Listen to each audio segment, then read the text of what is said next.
Вот и близится конец учебного года. Иду я на работу, остались считанные дни до летних каникул. На стенах все еще висят стенгазеты, посвященные Дню Победы.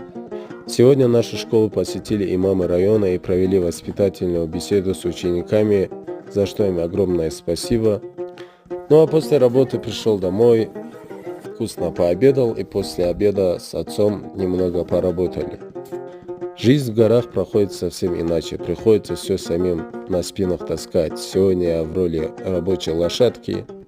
Во время сезона дождей очень много оползней, и поэтому приходится укреплять дороги, тропы, по которым мы ходим. В итоге мы с отцом завершили всю запланированную работу на день.